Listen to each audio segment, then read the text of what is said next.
Le Congo est un pays d'Afrique centrale, célèbre pour ses jungles épaisses et mystérieuses. Ses forêts ont captivé l'attention des explorateurs et des scientifiques pendant des années.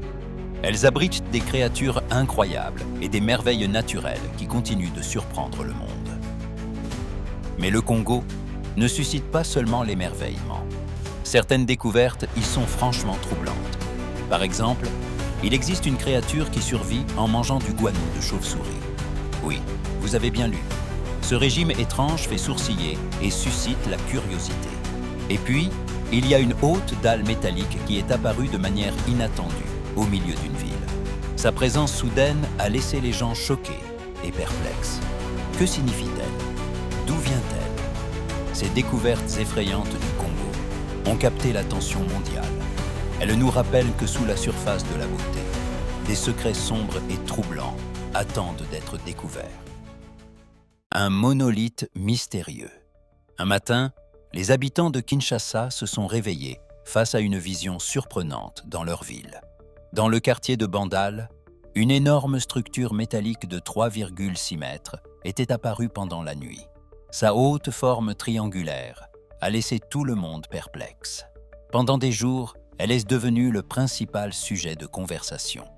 Des foules curieuses se sont rassemblées, discutant avec excitation, tandis que beaucoup prenaient des selfies avec la structure mystérieuse.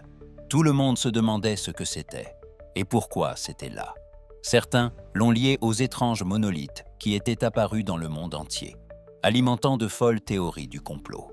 La structure a même rappelé à certains le célèbre monolithe du film de Stanley Kubrick, 2001, l'Odyssée de l'espace. Les spéculations sur sa signification et son importance ont grandi.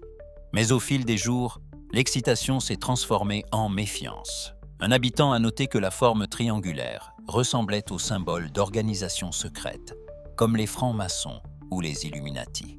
L'ambiance a changé radicalement. Armés de bâtons, les gens ont commencé à attaquer la structure, impatients d'en découvrir les secrets. Lorsqu'ils l'ont finalement démontée, ils ont été déçus. La figure autrefois énigmatique était creuse, un simple cadre recouvert de plaques métalliques. Il n'y avait ni message caché, ni grande révélation. Frustrée, la foule a mis les débris en feu, les réduisant en cendres et en morceaux. Au final, cet objet mystérieux a disparu aussi rapidement qu'il était apparu, ne laissant que des questions derrière lui. Le serpent gigantesque. Lors d'une patrouille en hélicoptère dans la région du Katanga au Congo, en 1959, le colonel Remy Van Lierde de la Force aérienne royale belge a rencontré quelque chose d'étonnant. Avec plus de 400 missions à son actif, Van Lierde n'était pas étranger aux visions inhabituelles. Pourtant, rien ne l'avait préparé à ce qu'il a vu en dessous. Il a aperçu un serpent d'une taille incroyable, beaucoup plus grand que tout ce qu'il avait jamais vu. Alors que l'hélicoptère volait bas, il l'a estimé à plus de 15 mètres de long.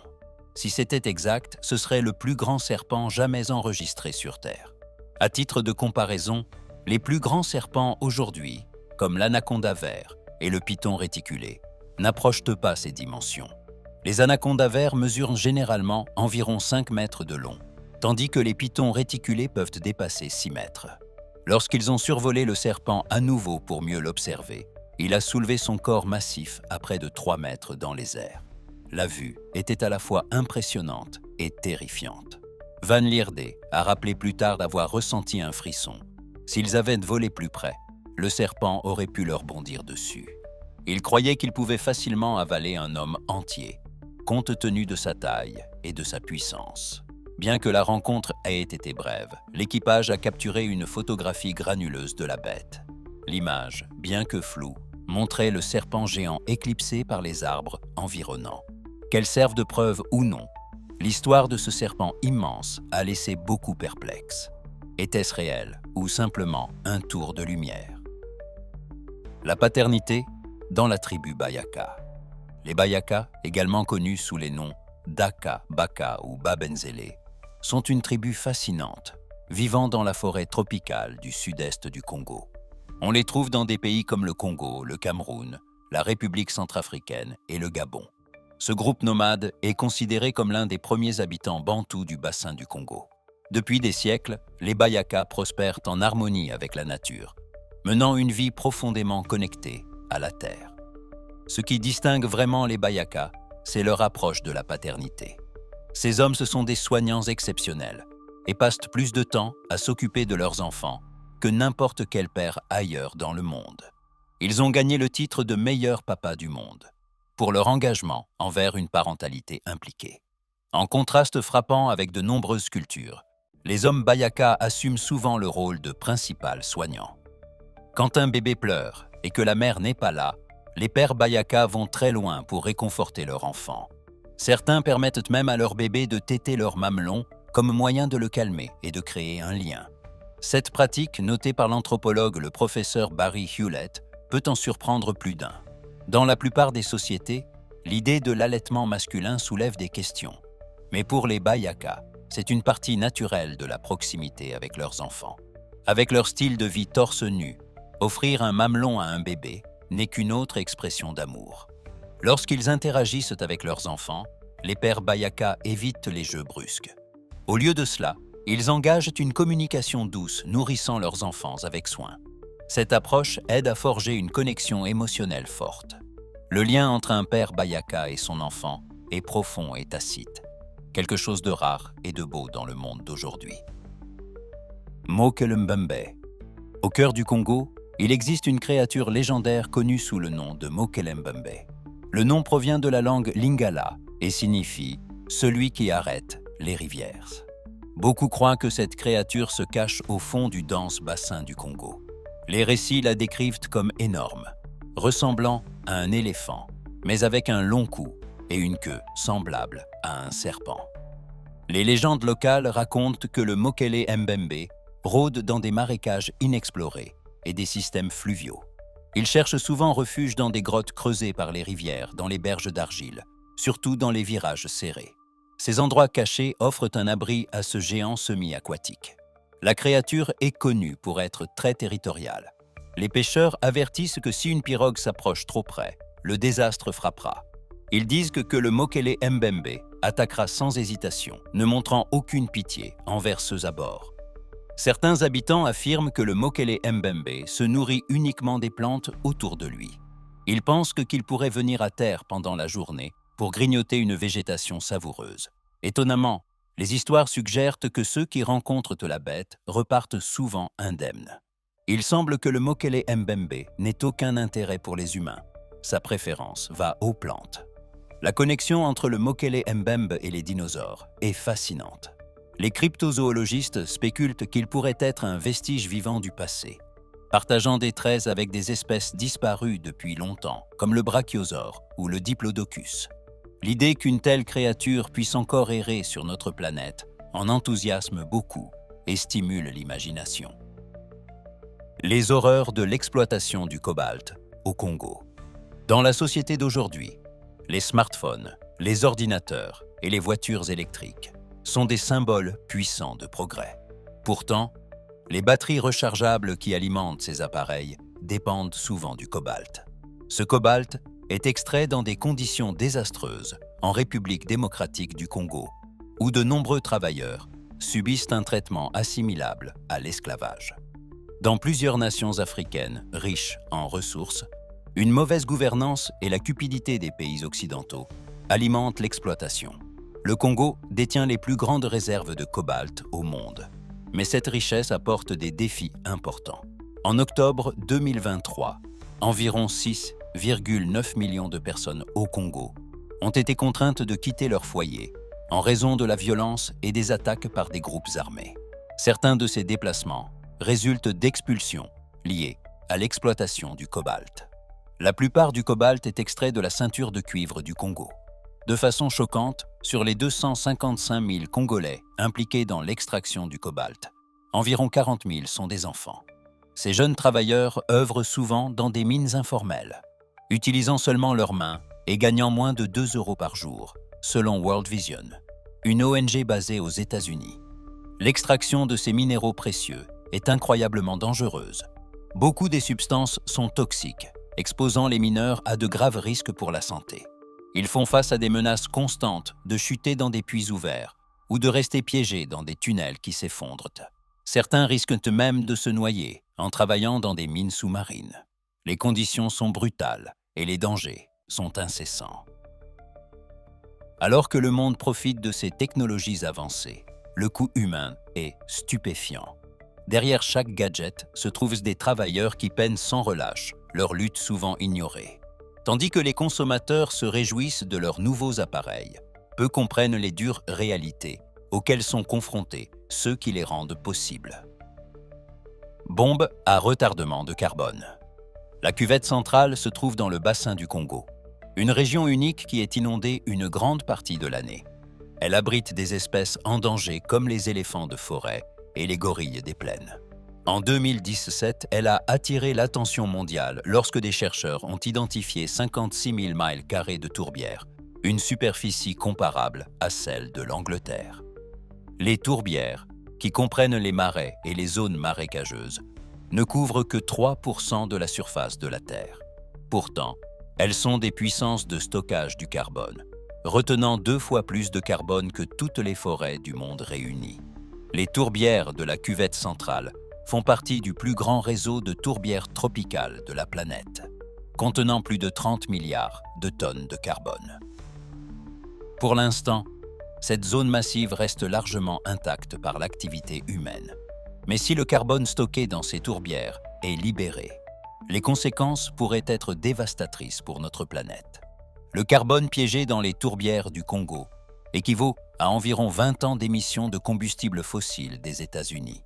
Il y a de sérieuses inquiétudes quant au futur développement.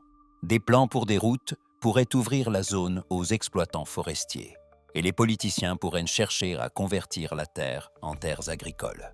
Les 2 scénarios assécheraient les tourbières, permettant au carbone de s'échapper et mettant l'écosystème en danger. Ce n'est pas seulement un problème local. Cela représente une menace globale. Ajoutant à la tension, une étude de 2019 a suggéré d'immenses réserves de pétrole cachées sous ces tourbières. La quantité exacte reste incertaine, mais les compagnies pétrolières internationales enquêtent. Certains pensent qu'ils pourraient extraire le pétrole avec des dommages minimes, en utilisant des techniques similaires au forage en mer. Cependant, la menace de marée noire catastrophique est une préoccupation majeure. Le sort des tourbières est en jeu et les conséquences potentielles de l'extraction pétrolière sont inquiétantes. Le risque imminent d'une marée noire pourrait avoir des implications désastreuses pour ces précieux écosystèmes et le monde en général. L'Emela Ntuka. L'Emela Ntuka est une créature mystérieuse qui errerait dans les zones reculées du Congo et possiblement dans certaines parties du Cameroun. Les habitants craignent cette bête, l'appelant le tueur d'éléphants, en raison de sa nature agressive. Ils prétendent qu'elle attaque et tue tout ce qui croise son chemin.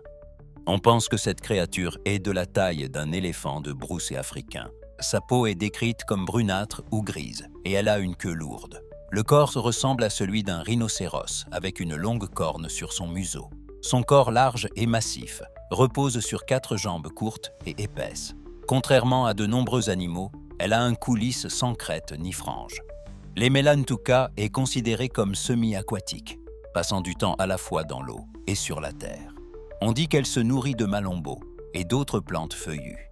Des témoins rapportent entendre ses vocalisations, qui ressemblent à des grognements, des grondements ou des grognements. La créature a été mentionnée officiellement pour la première fois en 1954 dans un article publié dans la revue Mammalia. Lucien Blancou, un ancien inspecteur de la chasse, l'a décrite comme plus grande qu'un buffle et vivant dans les marécages de l'Ikwala. Il a affirmé que l'Emela Ntuka pouvait tuer des éléphants, des buffles et même des hippopotames si elle était provoquée. Qu'est-ce que cette créature pourrait réellement être ? Est-il possible qu'elle ait survécu depuis l'ère glaciaire, restant cachée toutes ces années ? Le mystère de l'Emela Ntuka continue de captiver nos imaginations, nous laissant avec plus de questions que de réponses. Malgré les récits et les descriptions, personne n'a encore fourni de preuves concrètes de son existence. Elle reste l'une des énigmes les plus intrigantes du Congo. Rouée vers l'or à Luhihi. En 2021, un événement remarquable s'est déroulé en République démocratique du Congo. rappelant les scènes palpitantes d'une quête épique pour le trésor. Une vidéo a attiré l'attention des réseaux sociaux, montrant une foule massive de villageois sur une montagne à Luhihi, dans la province du Sud Kivu. L'excitation a éclaté après qu'un riche dépôt d'or a été découvert. La nouvelle de la découverte s'est répandue comme une traînée de poudre, déclenchant une frénésie parmi les habitants désireux de saisir le précieux métal. Dans une vidéo, on voyait des gens creuser avec ferveur dans la terre, avec des pelles, des pioches et tous les outils qu'ils pouvaient trouver. Certains étaient si animés par leur désir d'or qu'ils creusaient à main nue. L'atmosphère est devenue chaotique alors que le village était inondé de foule, submergeant sa petite communauté. Les ressources se sont raréfiées et les autorités locales se sont retrouvées dans une position difficile. Pour rétablir l'ordre, les responsables ont pris la décision difficile d'interdire l'exploitation minière dans le village. C'était le seul moyen de reprendre le contrôle de la situation. Le Congo est connu pour sa production d'or, mais une grande partie reste cachée au monde. De grandes quantités sont souvent passées en contrebande, se frayant un chemin vers les marchés mondiaux via les nations voisines, ce qui complique les efforts de suivi. Cet incident a mis en lumière la lutte continue du Congo avec ses riches ressources naturelles. Il a montré à la fois l'enthousiasme de son peuple et les défis qui surgissent dans la quête de la richesse. Kasai Rex. À travers le monde, les histoires abondent de créatures mystérieuses qui étendent notre imagination. L'une de ces légendes vient du cœur de la vallée du Kasai, en République démocratique du Congo. Ici, on dit qu'une bête légendaire connue sous le nom de Kasai Rex rôde. Ce prédateur massif est souvent comparé aux dinosaures comme le Tyrannosaurus Rex et le Giganotosaurus. Cependant, les experts suggèrent que si le Kasai Rex est réel, il pourrait être plus similaire aux spinosaures, Abélisauridés, Allosaures ou Carcharodontosaures. Notamment, il n'y a aucune preuve que le Tyrannosaurus ait jamais vécu en Afrique, rendant cette connexion improbable. Le premier signalement du Kasai Rex a eu lieu en 1932. Un propriétaire de plantation suédois nommé John Johnson et son serviteur exploraient la vallée du Kasai lorsqu'ils ont vécu une expérience terrifiante. Ils observaient tranquillement un groupe de rhinocéros quand une créature gigantesque a soudainement émergé des buissons. Dans une démonstration de puissance choquante, elle a attaqué l'un des rhinos. Dans le chaos, le serviteur de Johnson a fui de peur, laissant Johnson derrière. Submergé, Johnson s'est évanoui sous le choc intense. Lorsqu'il a repris conscience, il a affirmé voir le Kasai Rex dévorer le rhinocéros mort. Il a décrit plus tard la créature comme rougeâtre, avec des rayures sombres sur tout le corps. Cette observation inhabituelle a déclenché d'interminables débats sur la véritable nature du Kasai Rex. Certains spéculent qu'il pourrait s'agir d'un gigantesque dragon de Komodo. Mais cette théorie soulève des doutes, puisque les dragons de Komodo ne se trouvent que sur quelques îles indonésiennes. D'autres croient que la bête pourrait être une nouvelle espèce de grand varan. Ces lézards, qui peuvent occasionnellement se tenir sur deux pattes, sont originaires d'Afrique. Cette possibilité pourrait expliquer les nombreuses observations rapportées au fil des ans. La légende du Kasai Rex continue de captiver les imaginations, mêlant peur et émerveillement dans un monde où l'inconnu rôde encore dans l'ombre. Volcan mortel. En République démocratique du Congo, deux volcans imposants, Nyiragongo et Nyamuragira, dominent le paysage près du lac Kivu. Ces volcans ont causé des destructions significatives au fil des ans, entrant en éruption à plusieurs reprises depuis le début des années 1900. Ils sont remarquablement différents en apparence. L'un a une large montée douce, tandis que l'autre présente des pentes raides et accidentées. Le Nyiragongo se situe dans la zone de la rift albertine, faisant partie de la branche occidentale du système de rift est-africain. Il est entré en éruption au moins 34 fois depuis 1882. Certaines éruptions ont duré des années, créant un lac de lave turbulent dans son cratère. Ce qui rend le Nyiragongo particulièrement effrayant, c'est sa lave.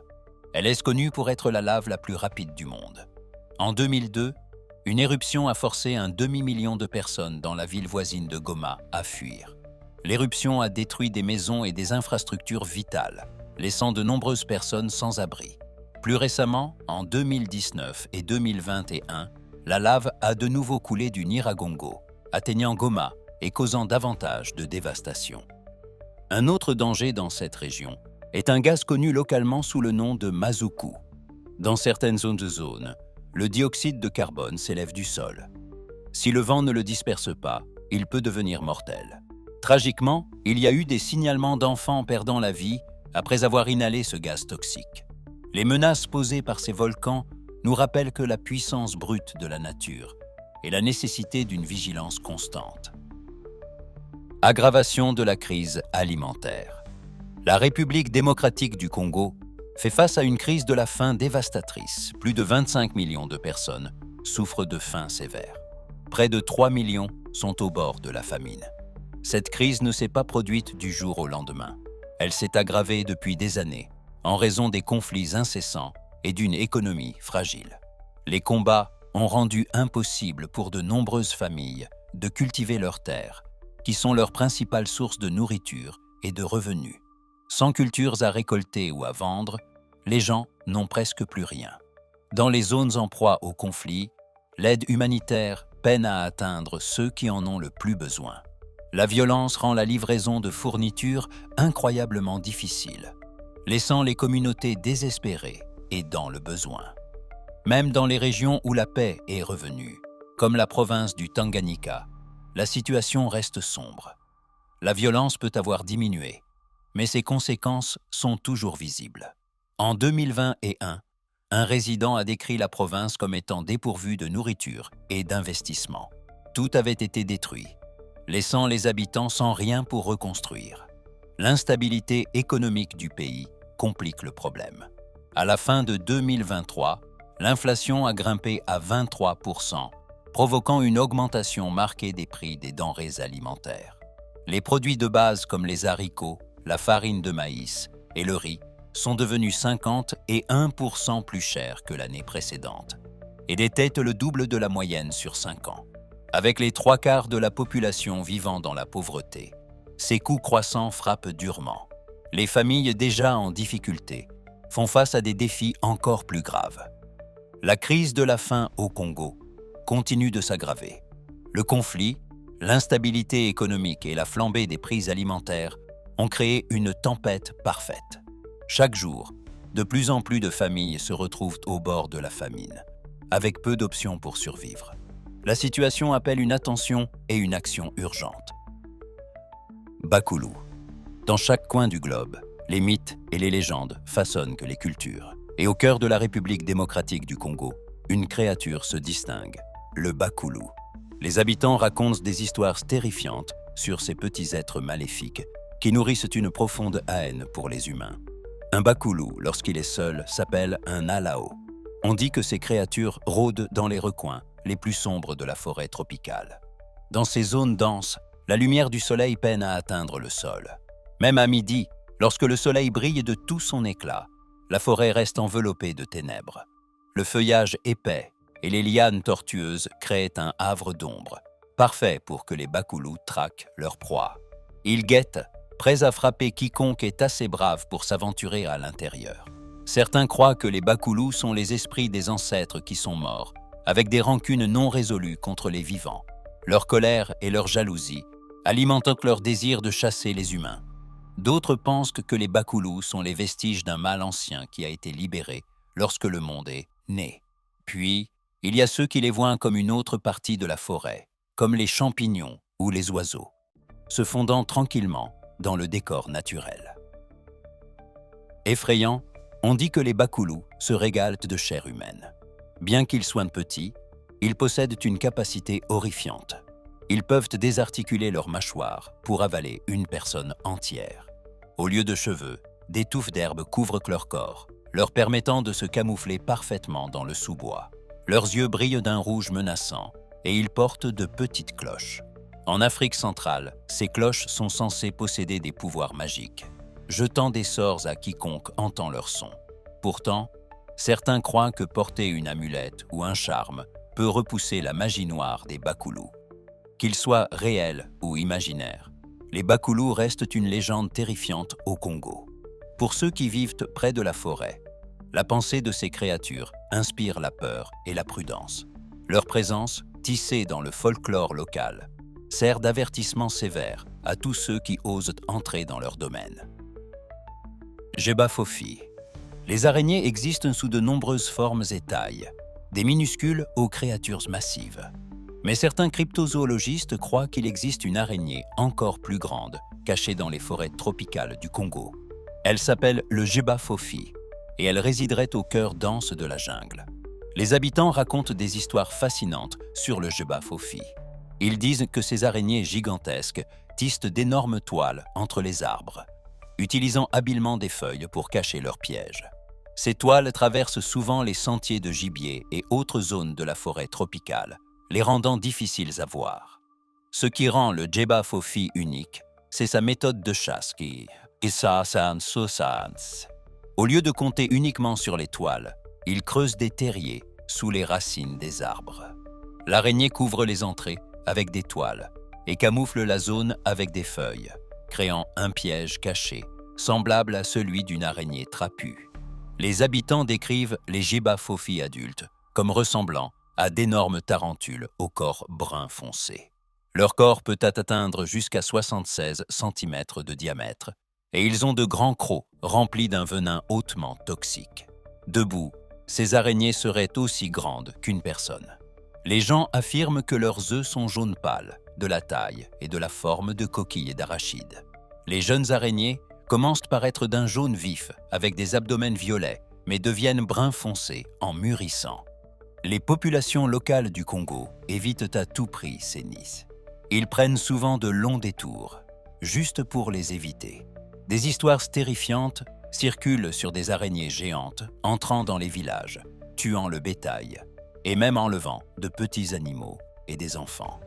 Dans les villages, les huttes sont construites avec des toits de chaume raides et des murs étroitement espacés pour empêcher les araignées d'entrer. Certains anciens disent que le Gébaphophies était plus courant autrefois, mais maintenant, ils sont plus difficiles à trouver. Pourtant, la menace plane toujours, apportant la peur à ceux qui vivent à l'ombre de la jungle. Le mystère du fleuve Congo.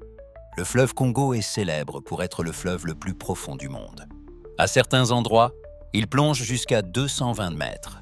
Récemment, un événement étrange impliquant des poissons morts dans ces régions inférieures a conduit les scientifiques à une découverte surprenante.